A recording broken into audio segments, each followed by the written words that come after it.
নমস্কার বন্ধুরা, ফ্যাক্টটিউব চ্যানেলে আপনাকে স্বাগত। বিভিন্ন সোশ্যাল, পলিটিক্যাল, ইকোনমিক তথ্য নিয়ে আমাদের সাথে জুড়ে থাকার জন্য চ্যানেলটি সাবস্ক্রাইব করুন ও বেল আইকনটি প্রেস করে দিন।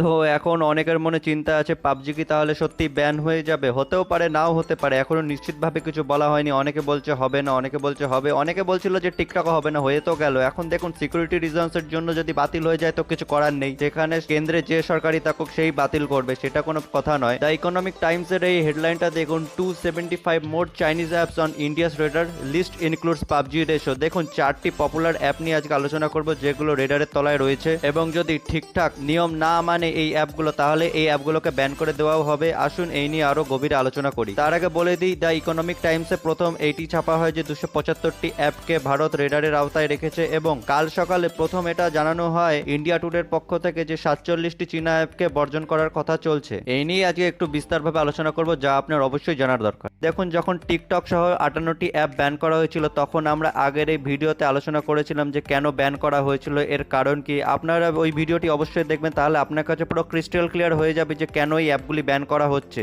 আর আপনাদের একটু ছোট করে জানিয়ে দিই যে বর্তমানে ভারত চীনের যে তিক্ত সম্পর্ক, এর সাথে তেমন কোনো সম্পর্ক নেই এই অ্যাপগুলো ব্যান হওয়ার। আপনারা অবশ্যই এই ভিডিওটি দেখবেন যদি আগে না দেখে থাকেন। আগের ভিডিওটির এই লিঙ্কটি আপনি ডেসক্রিপশন বক্সে পেয়ে যাবেন। এখন শুরু করা যাক পাবজি নিয়ে, যেটা রেডারের আওতায় আনা হয়েছে ভারত সরকারের দ্বারা। দেখুন, পাবজি তো এখন খুব জনপ্রিয় গেম। আপনারা তো সবাই জানেন এটা একটি ভিডিও গেম যা প্রচুর যুবক খেলে এখন অবসর সময়। বিশেষ করে এই লকডাউনের দরুন বাড়িতে বসে সবাই এখন পাবজি ইনস্টল করছে, এবং সেই ইনস্টল করার পরিমাণও প্রচন্ড। এমনকি মে মাসে এত ইনস্টল করা হয়েছে যে পুরো বিশ্বে তত ইনস্টল করা হয়নি যত ভারতে শুধুমাত্র পাবজি ইনস্টল করা হয়েছে। শুধুমাত্র এক মাসে, শুধুমাত্র মে মাসে কয়েক কোটির বেশি মানুষ পাবজি ইনস্টল করেছে তাদের ফোনে। মানে কতটা জনপ্রিয় তাহলে আন্দাজ করতেই পারছেন। দেখুন, শুধুমাত্র ভারতে ইউজার্স এর সংখ্যা হচ্ছে 33 মিলিয়নেরও বেশি। 33 মিলিয়নেরও বেশি অ্যাক্টিভ ইউজার্স রয়েছে সবসময় পাবজিতে। অর্থাৎ এটা গড়ে হিসাব।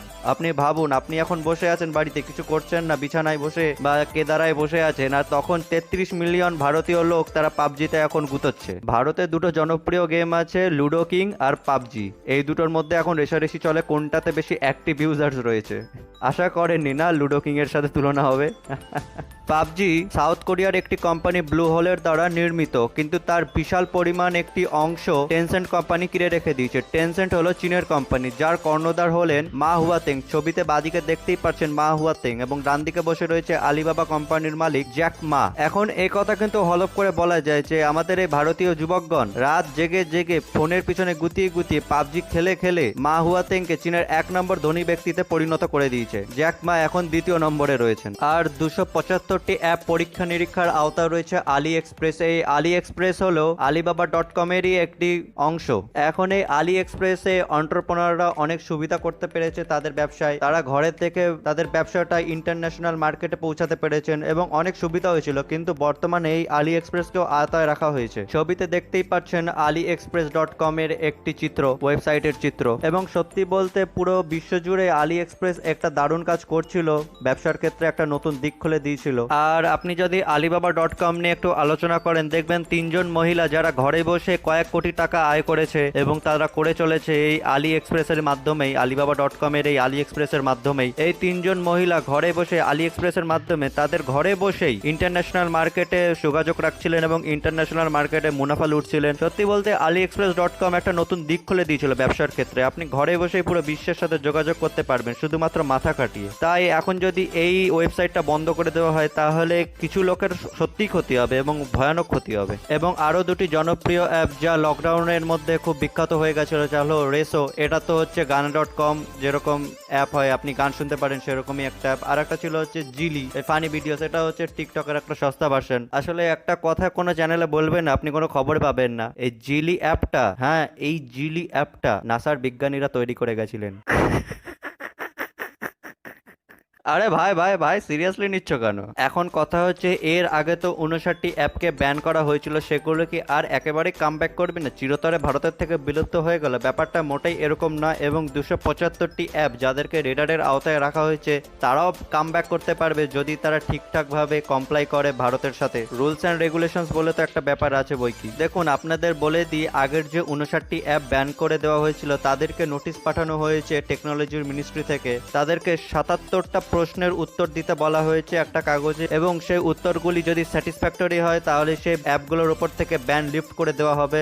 দেখুন, দেশের সভারেনিটির উপর যদি এখন অ্যাটাক হয়ে যায় তাহলে তো অ্যাপগুলি ব্যান করতেই হবে। এখন দুর্ভাগ্যজনকভাবে কিছু অ্যাপ ব্যান করার ফলে কিছু মানুষ আনএমপ্লয়েড হয়ে যাবে, এটা একটা দুঃখের বিষয় বটেই।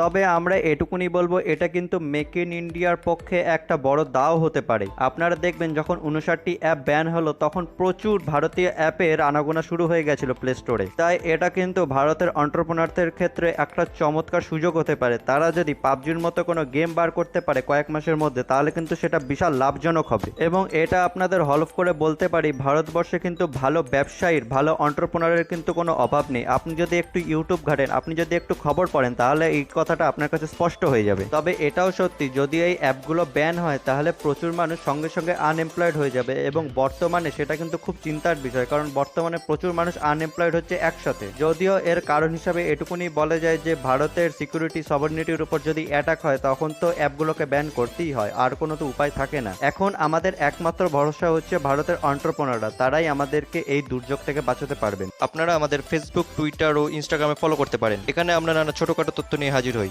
লিংক আপনি ডেসক্রিপশন বক্সে পেয়ে যাবেন। ভিডিওটি দেখার জন্য ধন্যবাদ। চ্যানেলটি সাবস্ক্রাইব করবেন, ভিডিওটি লাইক করবেন। পরবর্তী ভিডিও দিয়ে আপনাদের সাথে দেখা হবে। ভালো থাকবেন, সুস্থ থাকবেন। জয় হিন্দ।